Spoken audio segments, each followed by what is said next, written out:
السلام عليكم ورحمة الله وبركاته. الإمام أحمد بن حنبل رحمه الله رحمة واسعة إلهي هون حريستو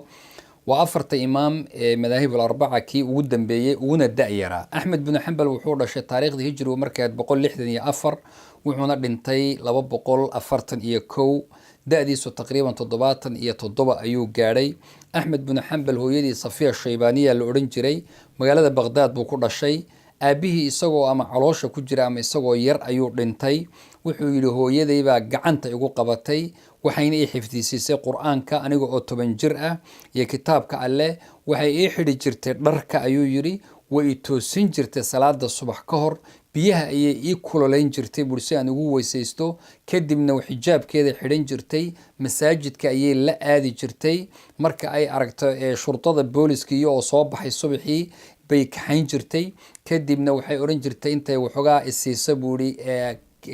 kibis ama raqiif waxa la yiraahdo ama canjeer ama muufa midka rabta dheh ayay oran jirtay halka joogo waxaaga soo bar ayay oran jirtay Imam Ahmed bin Hanbal rahimahullah markuu 16 sano gaadhayna hooyadii waxay ku tiri orod cilmiga soo baro waxayna ku tiri maandhow inna allaha idha studi'a shay'an la yudhi'u ahada yani hadii ilaahi subhanahu wa ta'ala wax lagu wadeecaysto oo loo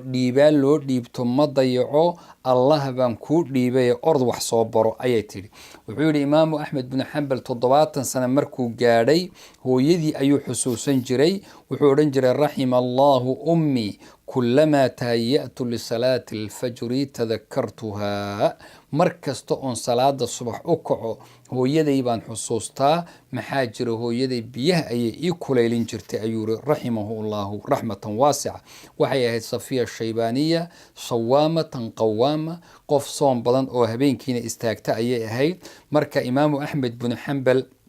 رحمه الله علمي أيوب برنجري وحنا أتجا علماء وحنا آدي جري وضم بدن حجاز بو آدي جري أو أهل مكية مدينة يمن بو آدي جري وأتجا نيكل أورنجري عبد الرزاق الهمام عبد الرزاق الصنعاني أيها الكأوتجي علمي أيونا كسو برنجري وحصوم مرتي إمام أحمد بن حنبل محندي أما أرنتي أتكيد أو مسألة خلق القرآن كل ود لجري علماء أو صدح نين أو حلقة خلافة صومر استجدن بيه مأمون يا معتصم يا واثق صدح ضبوي صور لبان لكن إلهي سبحانه وتعالى أي بدباديي إمام الشافعي مرو كهليي وحكو يري خرجت من بغداد مقالة بغداد بان كإمد نين أحمد بن حنبل كحلال ميراد بدن أو كعبسي بدن أو كفقي علم بدن أو جمسو تجد أحمد بن حنبل يا إمام الشافعي وحيابها كل ما يوحي هاي وحاجة بدن labadooda hooyooyinkood